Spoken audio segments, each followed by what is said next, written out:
The CPU, short for Central Processing Unit, is like the brain of the computer, and once you understand how it works, you'll understand the computer as well. Let's remove the cover of the CPU and zoom in to see what happens inside. There are lots of different wires carrying information around the CPU. This particular CPU is called the 6502 and was used in computers like the Apple II and the Commodore 64, as well as in the original Nintendo Entertainment System. This simulation of the 6502 can be found online at visual6502.org. In every CPU, there is a particular wire that turns on and off at a steady rate to help keep everything in sync. That wire is called the clock, and the clock in this simulation is turning on about twice a second. Modern CPUs are measured in gigahertz, giga meaning billion and hertz meaning times per second. So the clock in modern CPUs turns on several billion times per second. That speed is what allows CPUs to do very complicated things very quickly. However, what the CPU does during each clock tick is actually very simple and something we'll look at more in this video. For now, we'll zoom back out and put the cover back on. The CPU in your computer might be manufactured by a company like Intel or AMD, but the type of CPU we're going to look at today is called the Scott CPU. The Scott CPU doesn't actually exist except as a design in a book called But How Do It Know by John Scott. The design of the Scott CPU is copyrighted and is being used in this video with John's permission. The book is available at buthowdoitknow.com. This is a great book that goes through each of the components in the CPU very slowly, without using a lot of overly technical jargon. If you've been looking for a book that explains how a computer works, I would highly recommend this one. So let's flip the CPU over and look underneath. You'll see a lot of pins sticking out that allow the CPU to take in information and send it back out. The CPU fits into what's known as the motherboard. The motherboard allows all the components in the computer to connect to each other. So we'll flip the CPU back over and plug it into the motherboard. On the right of the motherboard is a place for something called RAM. RAM is short for Random Access Memory, and it just contains all the data that is being processed by the CPU. Let's learn a little bit more about RAM by looking at how the CPU and RAM interact. For now, we'll remove the wires on the left and move the motherboard over to make room for the RAM chip. RAM consists of a list of addresses, and at each of those addresses is a piece of data. The CPU normally requests and processes each piece of data from RAM in order, one after the other. However, if the CPU is instructed to pull data out of order, it can do so. That is why it's called Random Access Memory. The data can be accessed randomly if it needs to be, although normally it's accessed in order. When the computer first starts running a program, it sends an address to RAM to begin retrieving that program. The RAM address just consists of a series of ones and zeros representing on and off wires. RAM doesn't do anything with that address though until the CPU also turns on the set or the enable wire. If the enable wire is turned on, RAM automatically sends whatever piece of data is at that address back to the CPU. That data is then processed by the CPU accordingly. Once the CPU is finished processing that piece of data, it then sends another address to RAM, turns on the enable wire, and gets the next piece of data from RAM. This process happens over and over again inside the computer. If the CPU needs to save data to RAM, it outputs an address, outputs some data, and then turns on the set wire. The RAM will then overwrite the data at that address with the new data. But what is that data inside RAM? Because it just looks like a bunch of ones and zeros. Well, it's made up of different things. Some of the most important pieces of data in RAM are the instructions. Instructions just tell the CPU to do different things. There are also numbers inside that data. These are numbers that you might want to add together, compare, or simply process in some way. Another thing, and this is kind of weird, that is in the data is addresses. At particular memory addresses in RAM, the data itself is also an address. These addresses can be used for various things. For instance, if you want to output a number to an external device, you have to know the address of that particular device. Do you want to send data to the printer, or do you want to send it to the monitor, for instance? There are also letters stored in RAM. If you want to show some text on the screen, you would actually store it as a bunch of ones and zeros in RAM. Each letter is stored as a particular combination of ones and zeros according to a character code. These character codes are arbitrary. Someone just decided that this is a lowercase a, and this is an uppercase G, for instance. So that's what's actually in the data inside RAM. Now let's go back to seeing the data as just a bunch of ones and zeros. And we'll now move the RAM chip into the RAM socket on the motherboard. We'll then group the RAM addresses and data together, pull the CPU out of the motherboard, and look at what's called the instruction set of the CPU.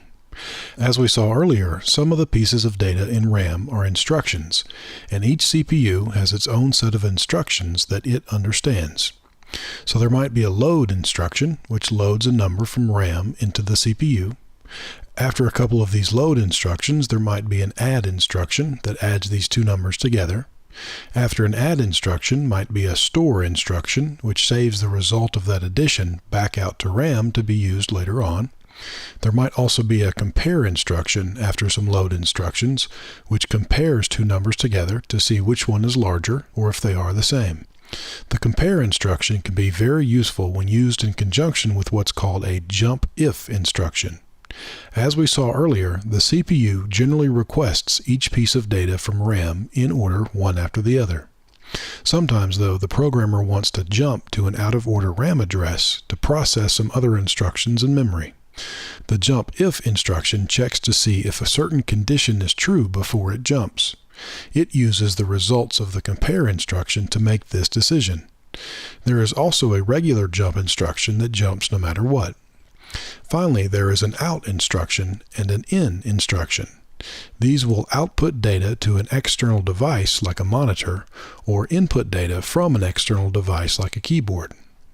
These two instructions are often used in conjunction with an address, like we talked about earlier.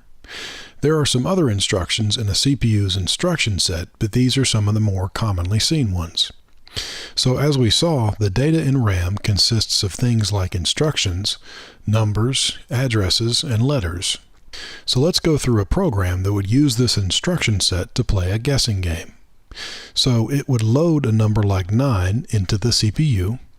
Let's say that the programmer decided that that was the right answer, so he went ahead and put that number into RAM. And then comes an in instruction to retrieve the user's guess. After the in instruction is the address of the keyboard, so we can know where we're getting the data from. Next comes a compare instruction that checks to see if those two numbers, the one saved by the programmer and the one entered by the user, are the same. Following the compare instruction is a jump if equal instruction, which will jump to another address in RAM if those two numbers we just talked about are the same. The jump if equal instruction is immediately followed by a new RAM address. If the two numbers are the same, the CPU jumps to that new address to begin processing its next set of instructions from there. If the two numbers are not the same, then the computer ignores the jump if equal instruction and the corresponding address and just keeps going. Following the jump to address comes an out instruction with the address for the monitor, then the letter capital G, and then below that would be the letters U, E, S, S, space again, so guess again. So if the user guesses the wrong number, the program would tell him to guess again, and then jump back up to the in instruction to retrieve that new guess, and then process these instructions all over again. By the way, the in and out instructions used here have been simplified somewhat, but you'll find them covered in more detail in the book. So now let's briefly take a look inside the CPU itself to see how it would process an instruction. As we saw earlier, this is the inside of the 6502 CPU. Let's take away the 6502 wiring and see what's inside the Scott CPU. The first component is the control unit, which is kind of like a captain in the Army. It receives its orders from RAM in the form of an instruction, and then breaks that instruction down into specific commands for the other components. One of the most important components under the command of the control unit is the arithmetic logic unit, or ALU for short. The ALU is what performs all the mathematical operations inside the CPU, such as addition, subtraction, or even comparison like we saw earlier. The arithmetic logic unit has two inputs. We'll label them input A and input B, and assume they are two numbers from some previous load instructions. Now we might want to add those two numbers together. The control unit receives that instruction from RAM and then tells the ALU what type of operation to perform. The ALU performs the operation and then outputs the answer. Sometimes, though, depending upon the type of instruction, the output from the ALU can actually be ignored. For instance, if you have a compare instruction, the ALU doesn't need to output an answer. Instead, it just needs to tell the control unit how the two numbers compare to each other. For this, the ALU uses what are called flags, and they help the control unit decide what to do when it receives the next instruction, like jump if, which we'll see later. For now, though, let's say that we are working with an instruction that does produce an output. Where does that output actually go? Well, the 8 wires coming out of the ALU would actually run to what is called a register.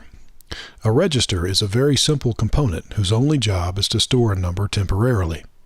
Registers act just like RAM, except they are inside the CPU, making them faster and more useful for storing a number temporarily while an instruction is being processed. When the ALU sends the output to the register, it won't actually be saved until the control unit turns on the register's set wire. The set wire is just like the one we saw earlier for RAM. When the set wire is turned on, the register saves whatever number is on its input wires. Once we have the output saved in the register, though, how do we get it back out? Well, when we are ready to move a number out of the register, we need another control wire called the enable wire that also runs from the control unit to the register. As soon as the control unit turns the enable wire on, the register will output whatever number is saved inside. The output wires of the register then connect to what is called the CPU bus. A bus, as we saw earlier on the motherboard, is simply a group of wires that connect multiple components inside a computer. On the bus are some other registers with their own set and enable wires. These may have numbers from previous instructions already saved inside. So the control unit will then turn on the set wire of the particular register that it wants to save that number to, and that number will be saved in that register. Afterward, the control unit will then turn off the enable wire from the first register and clear the bus. The 4 registers at the top are just used for storing numbers between operations, so they have output wires that go directly back onto the bus. So now we have moved a number from one register to another just by turning some wires on and off. That's the advantage of the bus, easily moving numbers between components. The disadvantage of the bus is that you can only have one number on it at a time. Because of this limitation, the arithmetic logic unit uses a temporary register for input B. When the control unit is processing an instruction involving the ALU, it will move one of the inputs to the temporary register. The temporary register has no need for an enable wire since it only outputs to the ALU and doesn't conflict with any other registers. The other input to the ALU comes directly from the bus. The control unit will enable another register, and that number will become input A to the ALU. That number stays on the bus until the ALU is finished processing the instruction. And so now there are 2 inputs to the ALU, and we're ready for the ALU to perform an operation. As we saw earlier, the control unit knows what operation to tell the ALU to perform because of the instruction it receives from RAM. The instruction itself is in another register called the instruction register. By the way, the input wires from the bus won't affect this register since the instruction was already saved in a previous step. This register, like the temporary register, also has no need for an enable wire since it just outputs to the control unit. Based upon this instruction, the control unit then tells the ALU what type of operation to perform. So let's say the instruction we're processing is a compare instruction. With the compare instruction, we're not interested in the number that is output by the ALU. We only want to know how the 2 inputs compare to each other. For that, we use the flags that we talked about earlier. Each flag is just a wire that turns on or off depending upon whether or not a certain condition is true. Inside the Scott CPU, there are 4 flags, and we'll look at 2 of them now. The A is larger flag will turn on if input A is larger than input B. If the inputs are the same, then the equal flag turns on, and if both of these flags are off, that means input B is larger. But in this case, the equal flag is on, so that means both inputs are the same. Once the compare instruction is over, we still need to use the flags for the next instruction, so we'll save them to a register that only has 4 inputs and 4 outputs, 1 for each flag. Once the flags are set into the flags register, the CPU is finished with the compare instruction, and it can then request the next instruction from RAM. Generally, the next instruction after a compare instruction is a jump if instruction. This combination of a compare and a jump if instruction, by the way, is very common in computer programming. Anytime there is more than one possible path through a program, the computer is using these instructions to tell it which way to go. So now that we're finished with the compare instruction and our flags are saved in the flags register, we need to tell RAM that we're ready for the next piece of data, in this case the next instruction. So inside the CPU, another register that is very important is what's called the instruction address register. The CPU uses this register to know where the next instruction should come from in RAM. When the CPU is ready for the next instruction, it enables the instruction address register onto the bus. Eventually, the instruction address will flow to RAM, but it doesn't get there directly. There is an intermediary register called the memory address register, whose only job is to tell RAM what memory address the CPU wants next, since it won't always be an instruction. Once the instruction address is set into the memory address register, it is automatically sent to RAM since the memory address register doesn't have an enable wire. The control unit then turns on the enable RAM wire, and RAM automatically sends back the data at that address, which in this case is an instruction. That instruction is then saved in the instruction register, and the control unit begins processing it. In this case, it's a jump if equal instruction, which checks to see if the equal flag is on. It does that by running one of its wires and the equal flag wire into an AND gate. If both inputs to the AND gate are on, then the output wire turns on as well. This output wire will then trigger the jump. That jump eventually retrieves the next piece of data from RAM, which happens to be an address, and move it into the instruction address register. When the jump if equal instruction is over, the CPU then processes the instruction at that new address. At that new address may be some instructions that output the text "you guessed correctly" onto the screen, because now we know that the user guessed correctly. So we'll add the final 4 wires to our CPU, which are used to control the external devices like the monitor and the keyboard. We now have a nearly complete picture of what the Scott CPU looks like. Data moves around inside the CPU using the bus and is stored in each register according to how that data is going to be used. Each instruction that we have seen can be processed by the Scott CPU in about 6 clock ticks. Modern CPUs can process multiple instructions per clock tick, meaning that the computer you're using to watch this video is likely processing tens or even hundreds of billions of instructions per second.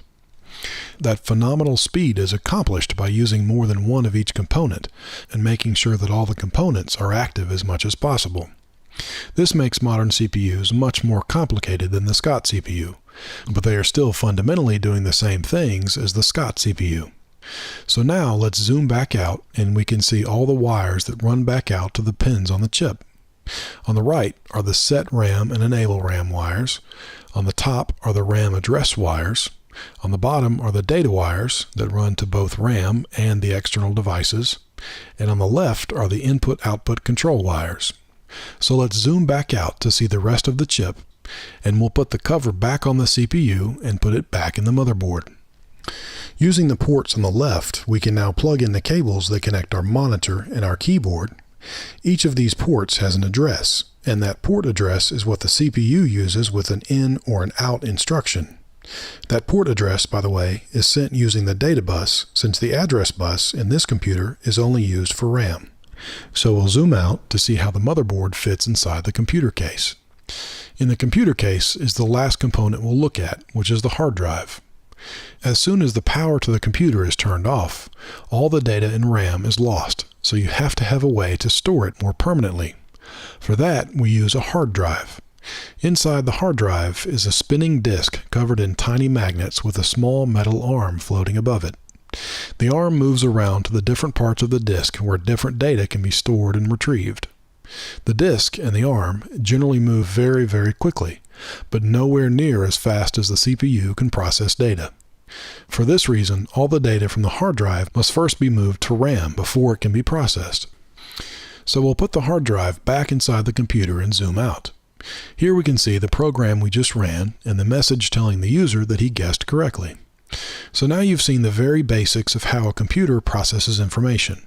You'll find much more about the Scott CPU and the book at the website buthowdoitknow.com. Also, there are a few small differences between the book and the video, but those shouldn't detract from your understanding of either. You can find a list of these differences in the video description. Thanks for watching.